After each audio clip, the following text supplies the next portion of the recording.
بسم الله والحمد لله والصلاة والسلام على رسول الله صلى الله عليه وسلم. بوتاجاز فريش هامر 5 شعلة. السقف البوتاجاز متاكل بايش اهو. الشواية طبعا واقعة ماسكة من مسمار واحد، المسمار ده واقع ان السقف خلاص بقى ضعيف.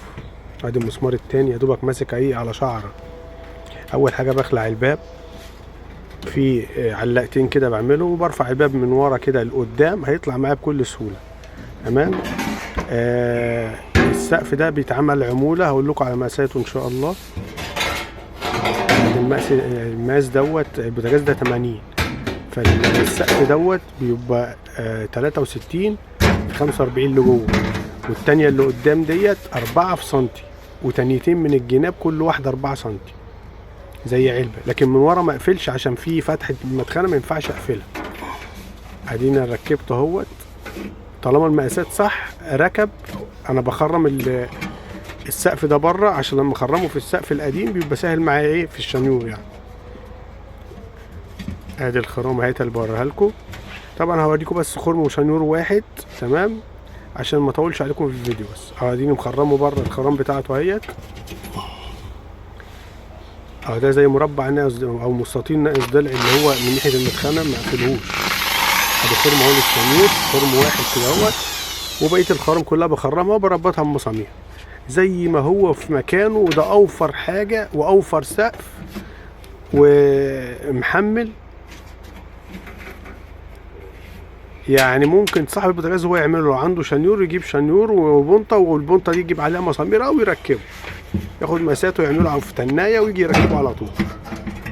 هاجي اركب بقى ماسوره الفرن، ماسوره الشوايه تثبت بمسمارين، مسمار يمين ومسمار شمال.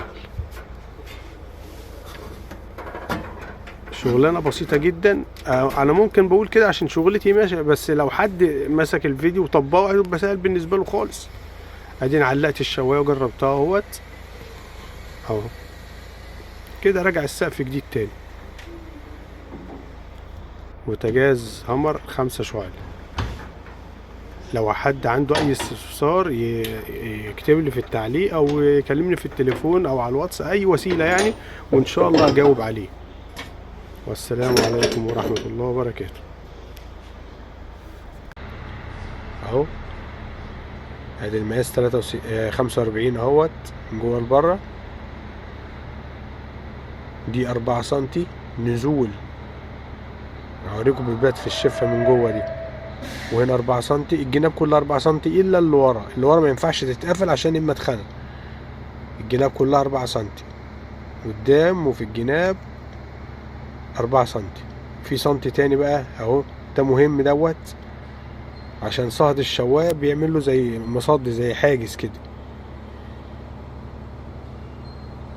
تمام. وادي ال 63، وفي 4 من هنا 4 من هنا، يعني 71 سنتي. الصافي 63 اهو. بخرم انا خرام في الجناب بره عشان يريحني في التثبيت، ومخرم خرام برضو هنا اللي هنثبتها في السقف القديم في الجناب اهي. في الجناب اهيت، لان في النص متاكل، يعني مش هينفع اثبته اهو. المسمار اهوت لازم اجرب المسمار بيعدي في الخرم بتاع الصاجه عشان يبقى سهل في التركيب. كل ده يريحني في تركيبه. ال6 مسامير اللي هم في السقف دول بمسامير بصامولة، مسمار بصامولة حسب ما تجيب يعني. مسمار